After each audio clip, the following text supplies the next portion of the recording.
she says, it feels like mini makers are really hitting the rotary market. Where do you think the tumbler market is going the next 3 months and also next year? Well, I mean, it's really hard to say, because if you would have asked me this question 2 or 3 years ago, I'd have said it wasn't going anywhere. And a lot of it has to do with, I don't think you'll ever get away from personalizing items, because people always want them. It's not something that, it's not really a niche thing. It might kind of ebb and flow. It might have its high points and low points, but I think it's always going to steadily increase, especially with, what the manufacturers are doing that are making these things. They're making different sizes, different shapes, better quality, all this stuff. They're just continuing to advance it. And us as creators for rotaries, myself and others included, we got to keep up with that to make sure that you guys can continue to do that stuff as the demand rises.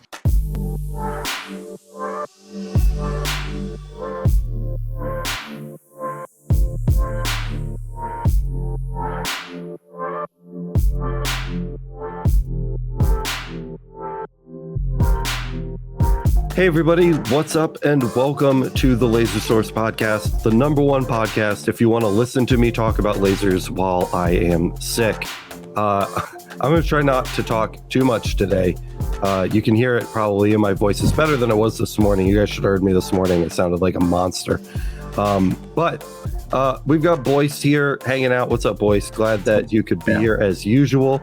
Matt Bodiford is joining us today as a proud owner of multiple RotoBoss units. And then, of course, our special guest today, Jason Rife from RotoBoss. What's up, Jason? How you doing, man? Hey, how's it going, everybody? We're doing pretty good down here.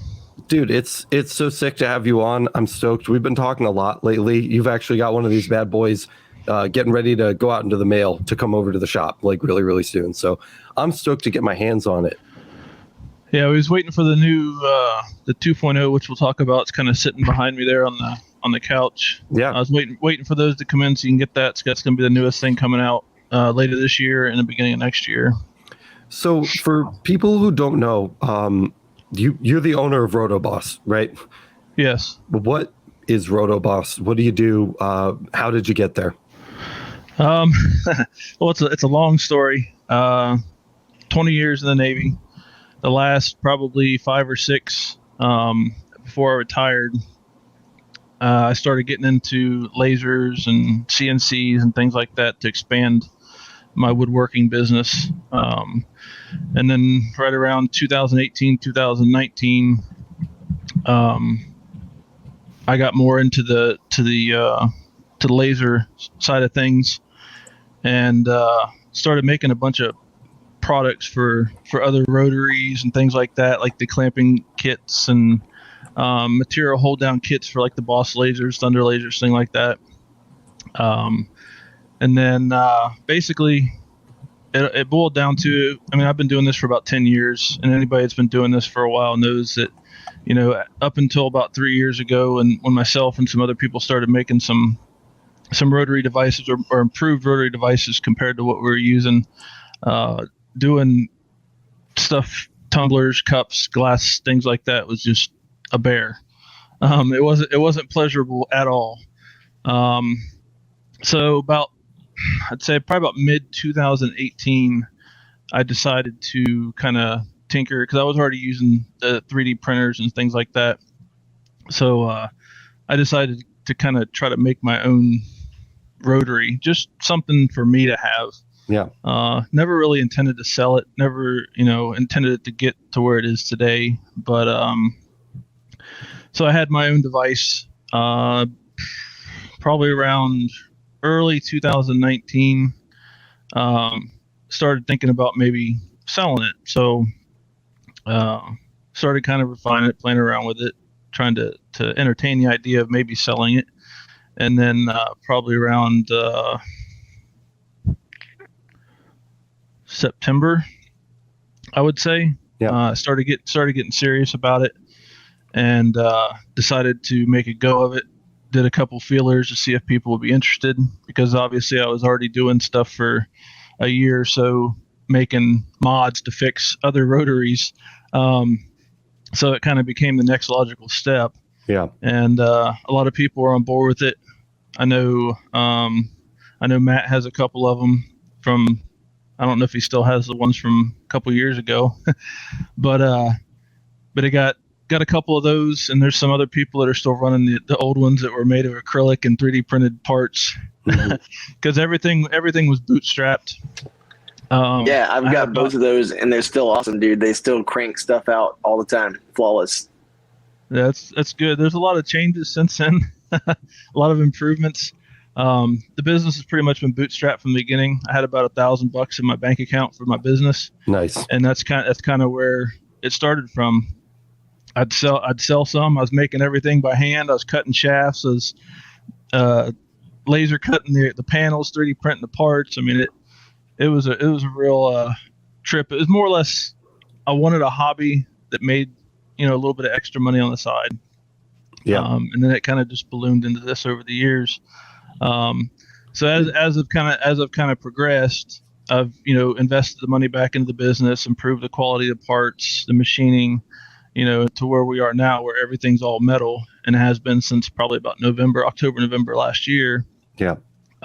So that's kind of, a little backstory on how it got to where it is, but everything stemmed off of basically just doing woodwork out of my garage to make a couple extra bucks while I was in the military. The most surprising part of that story to me is actually that it has only really existed since 2019. I thought that it was much older than that. So the fact that you're sitting here saying 2019 is kind of mind blowing to me, because it feels like a much more mature product than 2019. Yeah. Yeah. Well, a lot of time and effort went into making it, because it really boiled down to, as you guys probably know that's been doing it for a while, it boiled down to all the deficiencies that the other rotaries had. I basically tried to encompass all those into my product. Right. So, and my goal, the original one that came out was the RotoBoss with the twin towers and the lead screws and everything, because I don't know if you've seen it, but it's called the AutoBoss, which runs off of Lightburn with a GRBL, and you can actually control it. You can set programs for each different cup. So you just click a button and it automatically goes to it and everything. So that was kind of the original plan, right? When it started out, and that's why I went with the lead screws. But it was just taking all those things that were wrong and fixing them and improving them, making them better. And my goal was to essentially eliminate the need for a chuck. Yeah. And so I just want to give people an idea, because I know, but I want everybody else to know too, especially new listeners. This is a popular product. This is not like some weird random startup. How many rotary tools do you think you've sold in your lifetime in business? Since the start, probably just shy of 4,000. Wow. Yeah, that's crazy, right, boys? Yeah. Damn. Yeah. That's impressive. I mean, that is impressive, especially considering, and I feel like we have to talk about this up front. I wanna get this out of the way early, but it's especially considering the price. It's no secret that the RotoBoss is like the most expensive rotary tool you can buy for your laser. Shed some light on where that price comes from, what goes into that number, so that we can kind of like justify that to some of the viewers, because when you compare to some of your competitors, like the Mansfield or even the Pyburn, right? The RotoBoss it's significant added cost, and I'm sure that it's validated, but I want to give you a chance to talk about why. Okay, well, I'll preface this with the junior is the kind of the lower end of things on as far as the rotaries, and that's kind of where that stemmed from, is because the price of the RotoBoss is so high. Because when I first started, my goal was to have a premium product. Yeah, I wasn't trying to be, selling 10,000 Pintos. Right. I was trying to sell 100 Ferraris. So my goal has always been to have the best product that I could I could give to people. And unfortunately, through that process, the way I came up, I wasn't able to offer what I offer now to people back then, with the quality and everything. But as the progression happened, the price kind of followed suit with the upgrade in the quality and the material and everything else that was involved in it. Now, the RotoBoss, like I said, at that time, what was it, 2019, there wasn't really there was nothing like that on the market. Right.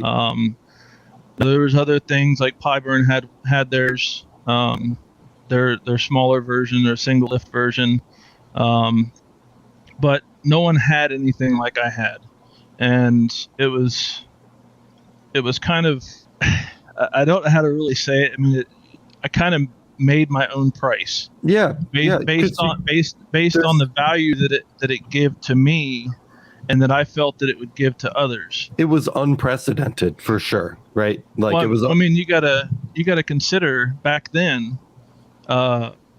One of the laser companies, and I won't mention names, but one of the lasers companies was selling their flat rotary for like $900. Right. Yeah. The rickety scissor lift flat rotary was like $900, and I'm thinking, okay, well, obviously my RotoBosses weren't that much back then, right? Because they weren't worth it, right? But like I said, as things kind of progressed, the value went up with it, and it was.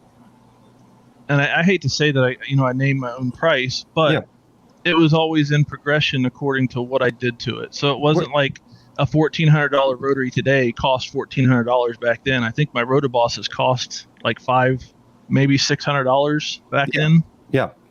So, and like I said, it's just been a steady progression, and people have kind of understood it, I guess. I mean, so kind of what I'm. Let me paraphrase for you a little bit. Let me know if I'm right, but we started at a high price because you were going after the premium market, and you had something at the time when you came into the market that nobody else could offer that has value, and then. From there on, you've continually made improvements to these products and upgraded the quality of the materials and the build, and thus the price has increased along with that accordingly. Correct. Yeah, that's totally. We're all about transparency here on Laser Everything. Yeah. Man. If you want to say you made your own price, fuck, it is what it is, dude. Obviously, people agree with the value that they're getting out of your products, because if they didn't, you wouldn't have sold 4,000 since 2019. You know what I mean? Like that says something, dude. And what that says to me is that people are finding that they're getting their money's worth purchasing RotoBoss Rotary Attachments, and they're telling other people that they are happy with that experience. It's the only way you get to $4,000 or 4,000 units sold for a premium product like this. Is if you've got that positive word of mouth. So, I absolutely agree. I think it's an awesome unit. I'm so excited to get my hands on my own, and I know it's coming. I really, really can't wait. And I think it's going to be really evident when it arrives here at the shop. Prediction, the differences between that and some of the competitors, because I know one of the things I'm going to do the second that it comes in is I'm going to put it head to head with the Pyburn and the Mansfield. I think that's really going to be a great opportunity to allow the qualities that make the RotoBoss special really apparent and shine. What were you going to say, boys? Sorry, I kind of rolled over you there. No, it's okay. I was just going to say, how much do you decide to sell the first smartphone for the first computer, for the first car? Right. There is no precedence, and you get to kind of decide the market. And there's a lot of labor that people don't see behind the scenes when it comes to the R&D of it. Yeah. There's a lot of sweat equity involved there that you've got to get recovered. Not to mention, I mean, on that point, you're still building these by yourself, right, Jason? Well, no. Okay, that's okay. That's awesome. Good for congratulations, right? Let's see. Well, my business, JER Custom Designs, is I have other things too, like laser engraving, sublimation, and vinyl graphics, UV printing, all that stuff. Got your hands everywhere, yeah. So I have my hands in all that stuff right now, and then I have 4 guys that work for me that do nothing but just pound out these rotaries all day, every day. That's awesome. Wow, that's so crazy, man. And we're shipping out probably probably close to 100 a month. Close to 100 a month, probably. So you're kind of making my point for me, because what I was going after was that there is a human being assembling these, and what you're saying is there's 4. so I mean, we have our stuff manufactured. Like all the designs are mine, and every piece and part of it, besides the milled, because everything's solid billet aluminum, CNC milled. So there's no extruded aluminum or any of that stuff. Yep. So I went with the best quality product I could get, but all that stuff's manufactured obviously elsewhere. Sure. And brought in. But every single piece and part that goes into them rotaries is assembled by my guys here. Yep. And we do everything, ship them. I mean, I handle all the tech support or anything that comes along with it, which is usually pretty minimal. There has been a kind of uptick with a new update with the software, but hopefully that'll get resolved soon. Yeah. But I mean, so I've been able to devote my time to doing other things like improving these rotaries I got behind me from previous versions. Because up until this point, it's been November 1st will be 3 years. That's the birthday of RotoBoss is November 1st. Awesome. Happy birthday. It's coming right up. That'll be in November, and these here are kind of like the 3-year anniversary kind of upgrade from what I've been doing for the past 3 years. And remarkably, you can pretty much take anything. Like Matt's got some older units, he said, and you can basically take any of the new components that I have now and put them on that rotary, on that platform, and it fits. So it's like a Jeep then. Yeah, pretty much. Well, I mean, my whole thing was, because for me, this is not about the money. Never has been, never will be. My thing was to give somebody something they can use forever, essentially. The best businesses exist because they're solving problems, right? Well, I didn't want to have people, because like my rotaries, you can put a NEMA 17 motor on it or a NEMA 23. It's all the plate is already preset for either of those motors. Yeah. So it doesn't matter. I've sold stuff to people that have a $900 diode laser. I've sold them a $1,400 laser, and they love it. Right. But my goal in doing that, to where you can basically go back and put new stuff on old stuff, was I didn't want people to have to keep buying new rotaries all the time. Yeah. You can just upgrade them with the stuff that I already have. So I've tried to keep the design the same. Now with the V2, that kind of goes away because everything's totally new. At some point, in order to improve the product, you have to let go of some backwards compatibility, Yeah. But I mean, the lengths that you've gone to make sure that backwards compatibility for the V1 stuff has remained is evident when you pop onto your site. I mean, when you're just poking through your shop, more of the listings on your store online are upgrade parts than they are actual listings for rotary tools.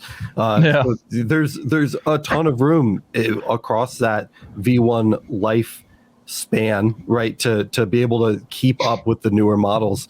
With the V2, are you planning on doing the same thing? Like for whatever lifetime that the V2 experiences, are you going to be making those kind of like bonus parts or upgrade parts available to people who purchase them? Well, I mean, the V2 is pretty much, it's basically taken everything tried and true from, if you want to call it the V1, and rolled it kind of into the V2 with some slight differences, and adjustability, flexibility, kind of, being user friendly, kind of aspects of it, more kind of, I guess flexibility, because you could do more objects and things with it. I really focused on trying to make them, obviously better than what they were, right? Because I plan on probably selling these for another 2 or 3 years before I come out with something else. But so yeah, but for the V2 and the V1, they're the only backwards compatibility would be like the bearing blocks, the wheels, things like that. The plates are all the plates are different, so you can't just take one and put it on the other. Right. Like you could with the V1 or the previous version. You could take the old plates like what Matt has. You can swap plate for plate, use the same parts, or upgrade the metal.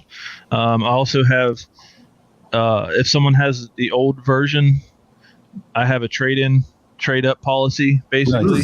Nice.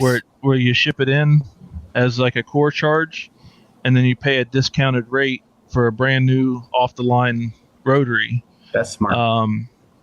So, and also like the towers and stuff on them, not the towers, but the crossbar. If you notice on the one side, you'll see two holes that go to nothing on the junior or even the low roller. Those were there, one as a multi-purpose, so I could use them on either the RotoBoss or the junior, but also as an upgradable option for someone that has a junior already that wanted to add the function of the RotoBoss to it, which is the other tower. So there's several things that were kind of built into it, like on the control arm or the slave wheel arm that goes up and down. There's an oval hole, so you can get to the lead screw bracket without having to disassemble the whole arm. So I mean, there's a lot went into it. I like to think I covered all my bases. I mean, obviously I did something right because almost 3 years later, and I'm still running on the same platform I had.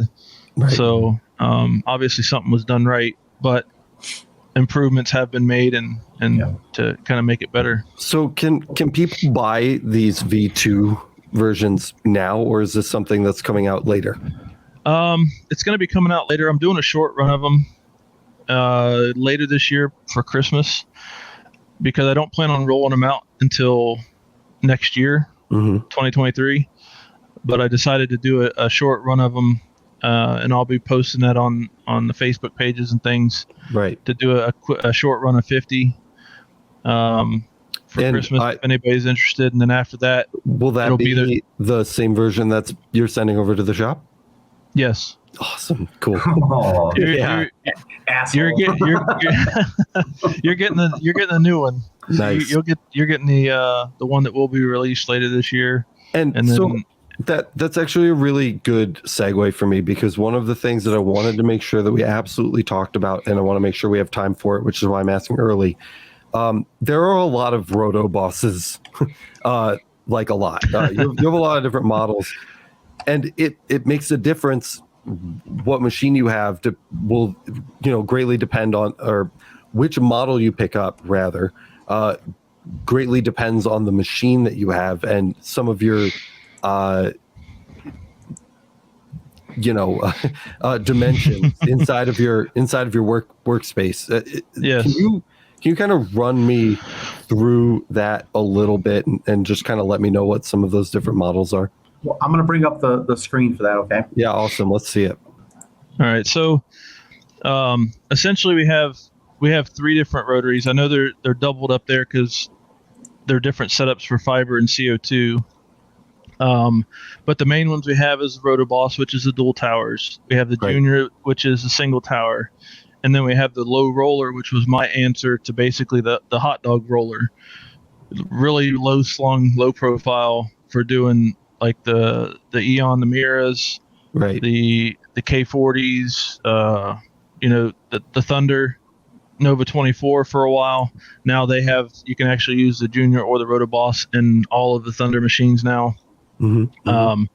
But so it started out, you got the RotoBoss, the Junior, and the low roller, and you can have them in 2 different sizes. You got the full size, which is 21 inches long, and then you have a compact, which is 15 and a half. And mainly the reason for the compact was Boss Laser, because when I made this, Boss Laser was the only thing I had. So that was kind of my audience at the time. And a lot of people had the 14, 16, 1420 lasers, which you can't put a full size rotary in it.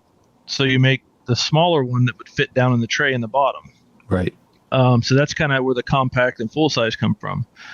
Now the reason for all these different versions, obviously the RotoBoss was the premium product. That's the top of the line, the best you can get. Right. And then the Junior was made shortly after the RotoBoss to kind of get into like the cheaper side of things, or the lower cost or lower budget side of things. Right. More of a mid-range option. Yep.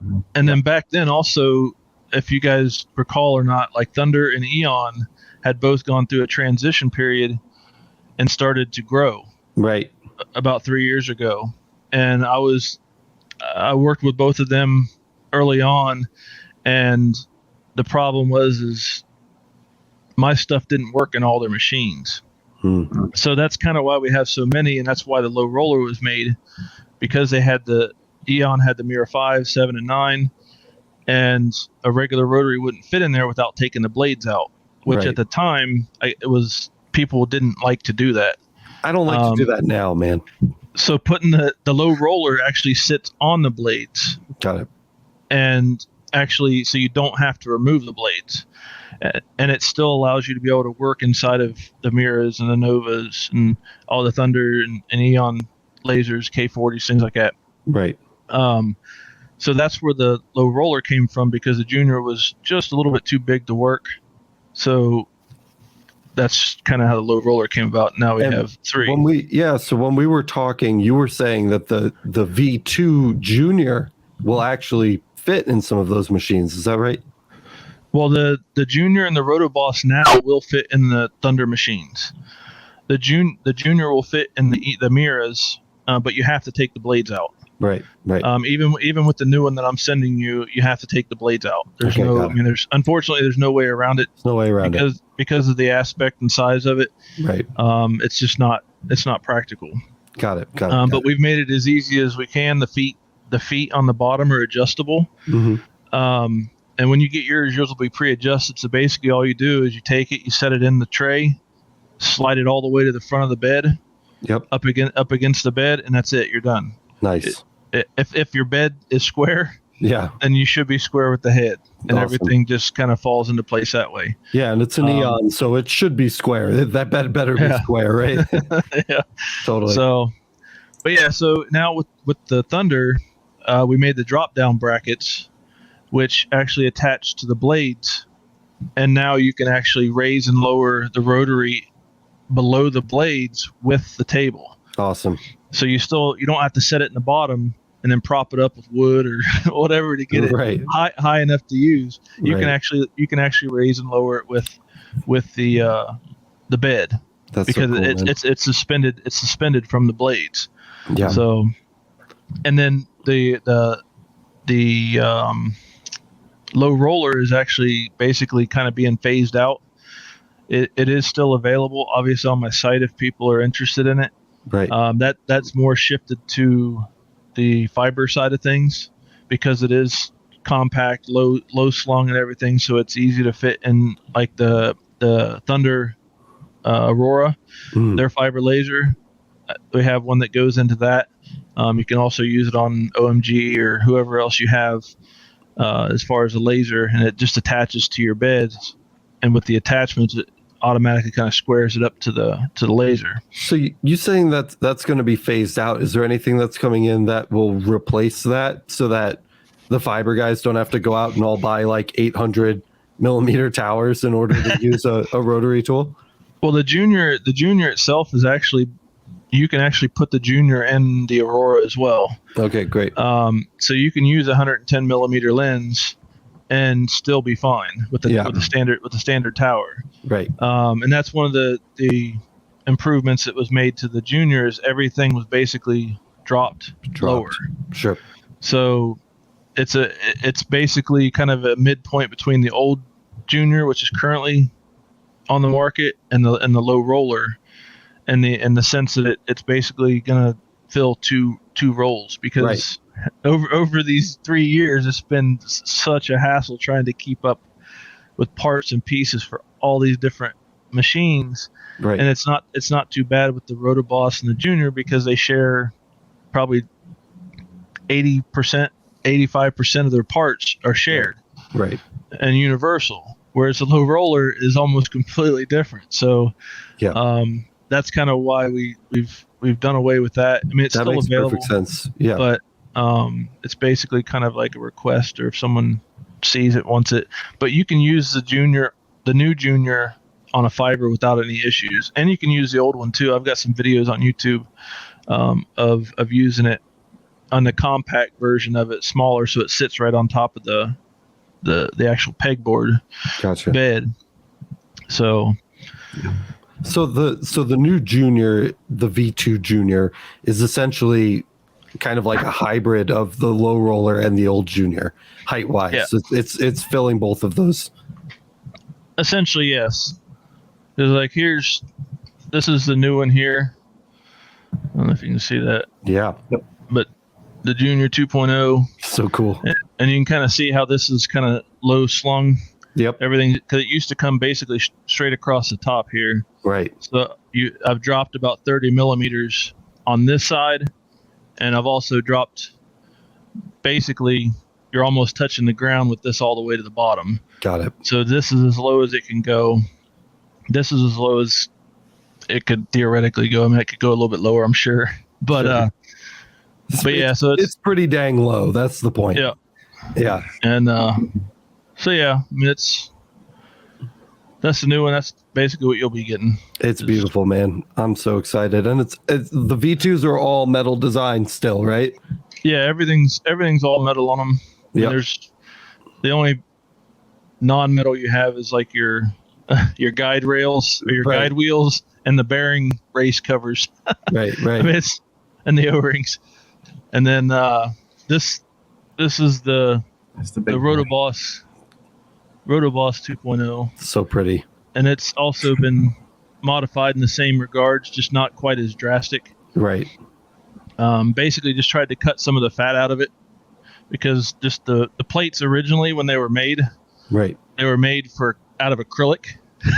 So they had to be pretty beefy to withstand shipping and handling and use and everything like that. Yeah. So this was my chance to basically cut out all the fat that was on them previously, and make them a little bit, more aesthetically pleasing, a little bit more functional. Like one of the functions that we have that we integrated into the all metal ones last year when we started, because a lot of people would complain about, well, mine has the lead screw, Pi's doesn't, other people's don't. You can't make quick adjustments or anything, but we've made it to where you can literally push the tower. You can still do your fine adjustments. There's a release spring on the backside. You just pull it out. Nice. You push it in. I mean, it's that simple. So that's one of the improvements we made. We also made the improvement to, let me get the camera here. You can actually remove the lead screw, and then we've added a friction lock right here. So you can actually take the lead screw off and have free play of the slider and lock it down with the friction lock there in the track. Cool. So there's a couple different things you can do with it that way. We do have a question from a live viewer right now. Okay. Show regular Boba the Fets is asking, how well does that do with mugs with handles now that you've made it so low? Have you experimented with that? How is the performance there? Yeah, it hasn't affected anything, and the main reason is because of the wheels and the way that the mug would sit on the wheels, because the wheels themselves are 56 millimeters, so they're a little over 2 inches in diameter. Right. So, and most handles are about 1.5 inches, 1.75 inches. I've done those big glass beer mugs that have like almost a 3-inch handle on them. Yeah. And there's no problem. They don't hit the motor, because that's another thing that a lot of people are like, well, you got the motor on the inside, things are going to hit it. But like I said, the way everything was designed, all that was taken into account when they were made, as far as the placement and everything, because I didn't want it hanging off the back, because that adds more length or more width to the rotary. Right.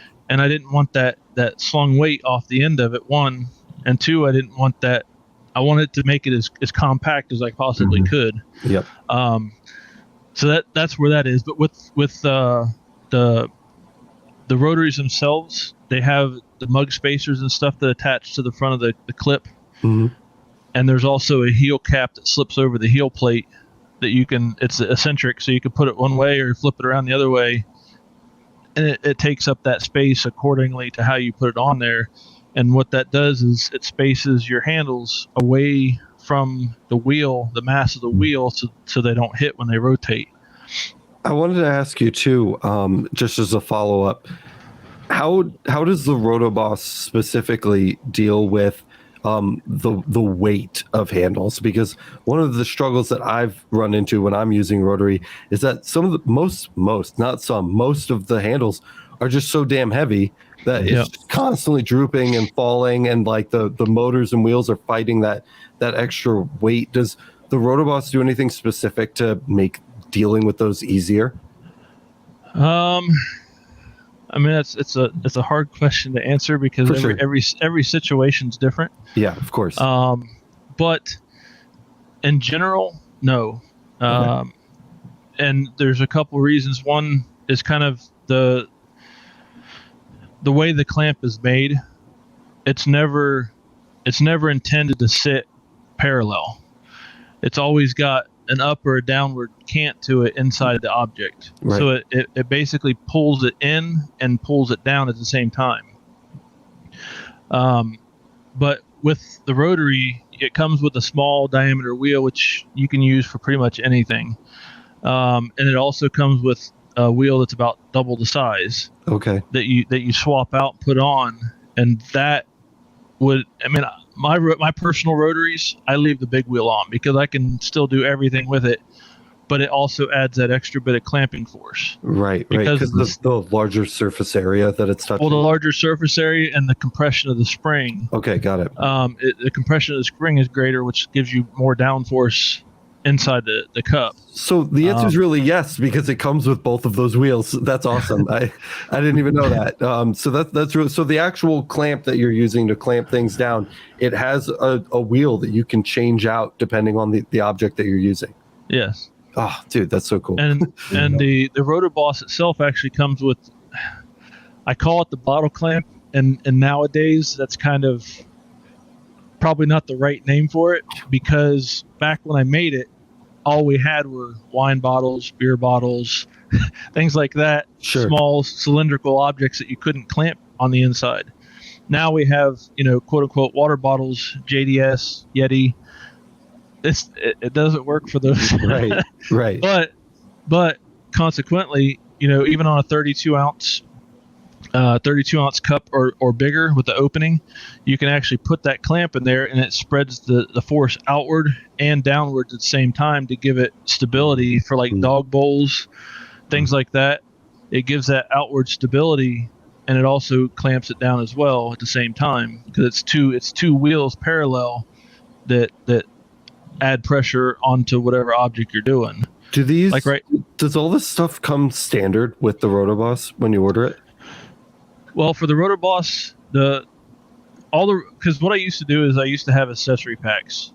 Like you buy the rotary, and then you could buy magnet feet, bottle clamp, this, that, and the other. When I went all metal last year, everything comes with it. You get magnet feet. You get for the RotoBoss, you'll get the mug spacers, the heel spacer, and the bottle clamp. And on the Junior, it doesn't come with the bottle clamp because it was never really intended to work with that, because just for what it was made for. Right. So that doesn't come with it, but it comes with everything else. The magnet feet, the heel plate, or the mug spacers, the heel spacer, all that stuff comes with it. As well as lifetime brings us back around to that price too, right? I mean, you're not just getting a rotary, you're not getting a box with a rotary tool in it. Like, you're getting all this other stuff that makes it more user friendly and makes it easier to use in like a huge variety of situations. This is the stuff I really wanted to make sure that we talked about and didn't miss while we have you on today, because it's important. It matters. And it's huge. I mean, that's so cool. I never ever would have known that if I didn't ask just now. Like, it never would have occurred to me. I would have opened up the box when it came in the mail and I would have been like, what's this wheel? Like, so that's really cool, dude. Yeah. So we tried to go ahead. Yeah, I have a question about the software. Is there any kind of software limitations? Does this thing is pretty much universal for everything? EasyCAD or whatnot, Lightburn? Right now, I coin it as it'll run on anything that runs Lightburn, RWorks, or on a Troson controller, GRBL. It'll basically work on anything. I've had it on pretty much everything. A lot of the diode lasers, things like that. So the software really doesn't limit it. It comes down to the motor. A lot of people are like, hey, will your rotary work with this machine? Well, yes, it'll work with every laser. It'll even work with Epilog, Trotec, all that stuff, if you have the right motor to drive it, and the software to of course be able to do that. So yes, it does work on everything basically that runs on any of those controllers. Verita, I think OM Tech has some other, I forget the name of it, but they have a different controller that's not Verita, but it still runs on that. GRBL, EasyCAD, Lightburn, yeah, pretty much everything. Nice. That's good enough. While we're on that topic, we have more questions. I want to make sure that they don't get away from us. Sorry, I'm not watching the chat. I'm trying it's okay. That's my job. But before we get back to questions, just really quick, because we are talking about software, just wanted to ask, as far as like figuring out like your gear ratio and steps per rotation, and like a lot of that setup can be like really mind-numbingly like difficult. Is it really hard with the RotoBoss, or do they all kind of run the same specs and you get a list, or can you just talk to me about that a little? Well, the goal was to basically try to get as close to a 1-to-1 ratio that I could. Yeah. So that's why all the pulleys are the same size. I don't have the 20 millimeter and the 40s on the wheels like most other rotaries, because it lends itself more to acting like a chuck than it does a rotary at that point, or a regular roller rotary at that point. Right. Because when I first set this up, I actually set it up to work as a chuck. So like in Lightburn, you would check chuck instead of roller. Right. But over the course of time, we figured out, you can do it either way. But essentially, if you set it up properly, take 15 minutes to set it up, do a couple tests, dial in your settings. If you do it the way that I recommend, typically you don't have any issues from anything. I've done things from a shot glass all the way up to a 30-ounce tumbler and haven't had to change anything. Right. Haven't had to really modify the image or anything. Now that's not to say that it doesn't change, because it does. Sure. But it's so minute that visually by the eye you're not going to see it. You might see it, but your customer's probably definitely not going to see it. Yeah. So. Yep. So it's definitely. All right. I know I've got choppy. Oh, it's okay. What's up, man? I was gonna say I know I've got choppy audio, but I want to jump in and talk about it because I love this product, man. So I've been using it for almost 3 years now. And it's one of those things where literally everything he said is so true. I've talked to so many people who have questions and they're like, hey, I can't get my roller to work. I can't do these things. And honestly, as someone who's been doing this for like 2.5, 3 years, I can't help them because I'm like, well, I bought a product. I followed the instructions when I went to install it and everything worked fine. And they're like, well, shit. And I'm like, yeah, I'm sorry. And so it's tough to just like, when you're talking about cost, like the two things that he's already mentioned that you guys have all mentioned too is like the amount of product that you're not going to mess up. Like I think my loss on this is like 1% at best. So I run 100 cups. There's usually one mess up, and it's probably because of me, because I was moving too fast. Right. The sake of time that you're saving just by having a product that's so easy to like plug and play if you follow the instructions. And I mean, there was some tweaking involved, but like you said, you figure it out pretty quick.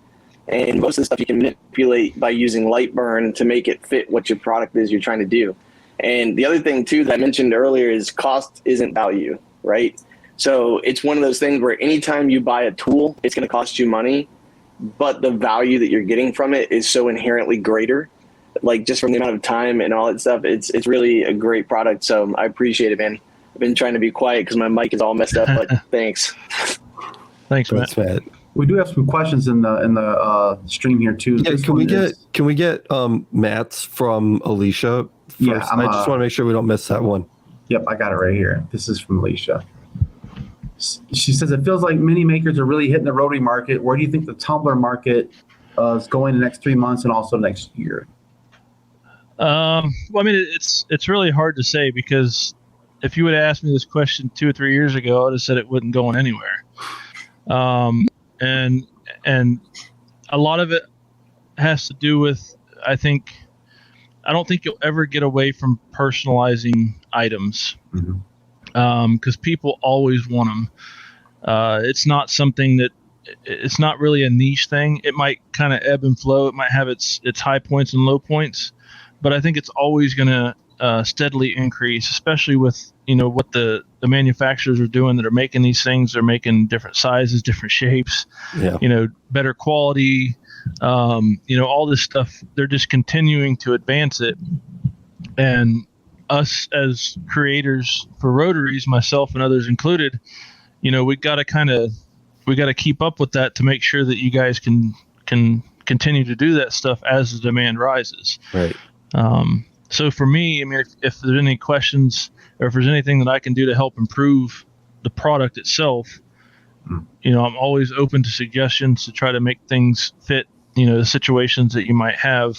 But like I said, it's really hard to answer that question straight and kind of get it right. I think it's just going to have a steady incline. Obviously, at some point, it's going to have to kind of taper or kind of level off. But I think it's probably mid-stroke and growing. So I don't see it going anywhere anytime soon. What do you think about the saturation of personalized tumblers in the market as it stands right now? Do you think that it's a big problem and everybody should be worried that there's no more room left in the industry? Or do you think it's more the good stuff is always going to rise to the top and there's enough space in the high end of that market that it's not really a concern? I think, and my view on it has always been what you value your worth. If you value your worth and your product shows, people are going to come to you.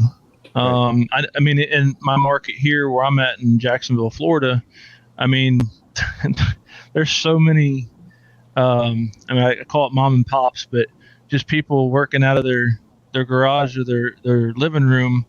And they're making money. I mean, there's nothing wrong with that, but it's one of those things. If you don't take it seriously, and you don't value your worth and the product that you put out, you're not going to last. I mean, that's like you said, with the cream rises to the top.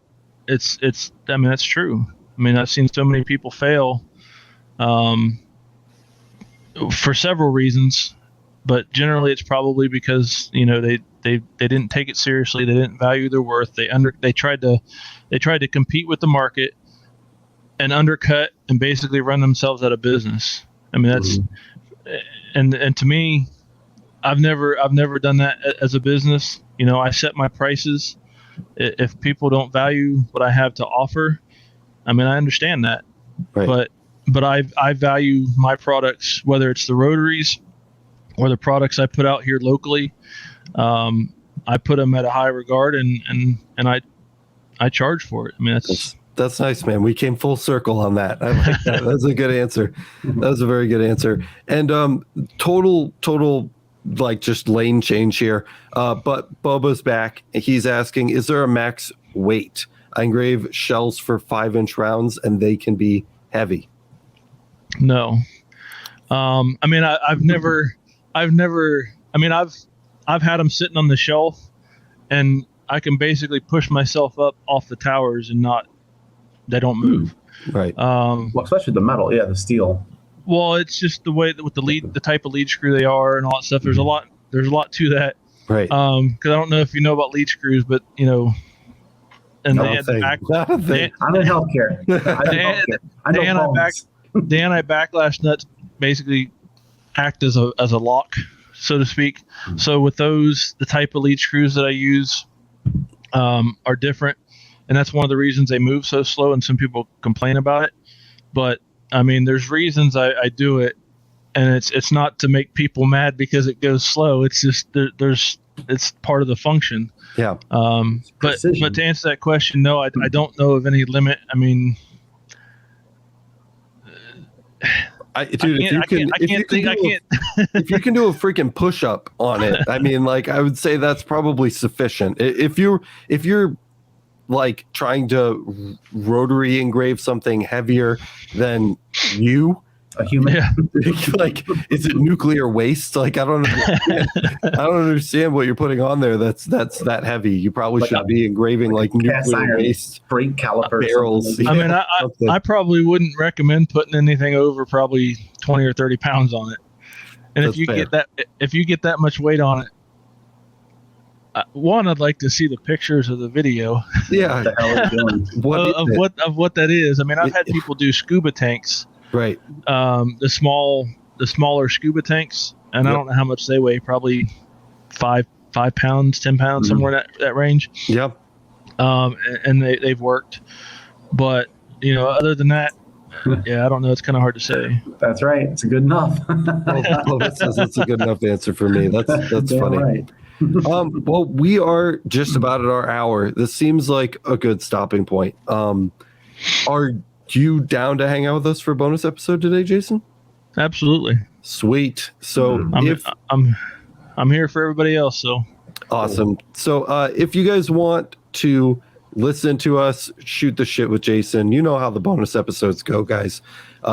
Totally off topic, weird, random, just conversation, just hanging out. If you want to experience that, wow, I really, now that I'm doing the outro, I'm feeling the throat. Go sign up for the LMA if you're not already a member. We are a contributor supported channel. We exist because people spend their hard-earned money making sure we continue to exist. So if you want to be one of those people, go check it out over at masters.lasereverything.net. We'll have this bonus episode up for you in a day or two, and you'll get to spend even more time hanging out with Jason, me, and the guys. So go check that out. If you want a RotoBoss, links down in the description, straight to Jason's shop, where you can find all of the different models. One final question for you, Jason, before we leave for the night. And be honest, because I want honesty on Laser Everything. Should people buy a RotoBoss now or wait for V2? the price is not projected to change. Okay. So I can safely say that. So I mean, if they want something a little bit more aesthetically pleasing and a little bit more flexible, then yeah, I said the V2 would be worth waiting for. But they're not getting a bad, outdated product if they bite on a RotoBoss now. No, especially the RotoBoss, because the RotoBoss, I mean, I've made some minor changes to it, mainly aesthetics. Right. So the RotoBoss, absolutely not. I mean, you're going to get the most flexible and versatile rotary there is on the market out of that machine. Yep. The Junior, you'll get a little bit more adjustability. Like you'll be able to do more water bottles and type stuff with this Junior that you couldn't do with the other Junior without like propping up one side or flipping the cup around or all that stuff. So you do have a little bit more flexibility when it comes to that. And like I said, probably around the first part of October, okay, I'll probably be releasing the first 50 for the short run that we're doing. And those will pretty much be shipping out as they're ordered. Okay. So there won't be any wait time besides, it's usually a week, especially when we're building them to order like that. About a week to ship and deliver and get to you. So I mean, if you want to wait a couple months, you're more than welcome to. You're not getting anything less, really, with what I have now. Yeah, great. It's just going through a transition from one to another. That's exactly what I wanted to hear. And if I'm remembering correctly, is it RotaryAttachments.com? Is that right? Yes. RotaryAttachments.com. Again, guys, link down in the description if you want to pick one of those up. Are you on socials? See anywhere else that you'd want people to know about? You want to plug real quick? Yeah, we're on Facebook, the RotoBoss Rotary Attachments, and created with RotoBoss Rotary Attachments. Instagram is RotoBoss. Cool. I just got it started, so I'm sure if you search it, it'll come up, right? Oh yeah, it's there. So Instagram's there. Cool. And obviously I got YouTube channel, the RotoBoss YouTube channel, as well as the JER Custom Design, which has some of my older stuff when I first created it, and kind of things like that. Yeah, sweet. And RANC projects right here at the end. I'm not sure I heard that properly, but it will work with a fiber laser. Yeah, he's got rotaries listed on his shop. Again, rotaryattachments.com, specifically listed to work with fiber lasers. So that shouldn't be a problem. If you order one for fiber laser, you're going to get a phone call. Just because there's so many different ones. Totally. So many different ones, it's easier just to give them a call and figure out the motor setup that they need to fit their unit. But it's pretty painless. Well, Jason, thank you so much for coming on the podcast with me, dude. It was really, really great to have you on. I learned a lot that I did not know about your product or company. I went into this interview kind of blind, not like totally blind. I did a little research, but not enough. And I learned a lot about you and your products and your company. And I feel like that much better about having the RotoBoss come in now. I'm really excited to play with it, dude. So thank you for taking some time out of your busy schedule to come on and hang out with us. Not a problem. Available anytime. If anybody knows how to get a hold of me, they can get a hold of me. I won't hesitate to help. Talk to you. Very cool. I'm looking forward to the review. Yeah, it's coming, dude. It's coming. As soon as it gets in, we're going to start that 3-way rotary challenge, and then they're all going to get reviews. It's going to be like Rotary Month in Q4 this year. We've got a lot coming on that. And, boys, Matt, thank you so much for swinging in to say, hey, Matt, I'm sorry your audio's not working super great, but we'll get you sorted so that we can get you on the podcast. I know people really love when we have you on, so we'll make sure that we get that taken care of so we can hear a little bit more from you. And hopefully I can not be sick by the next time we are recording a podcast. I'm finally back here in the studio. I'm finally back, and then I'm like, I'm sick and I can't talk. So, whatever. But that's it, guys. That's all I've got. Thank you so much for watching. If you guys came here live or if you're listening to this after the fact, don't forget, if you're listening to this on Apple Podcasts, rate and review. 5-star review goes a long way in helping the podcast get discovered. And that's it. Thank you so much for watching, and we'll see you in the next one.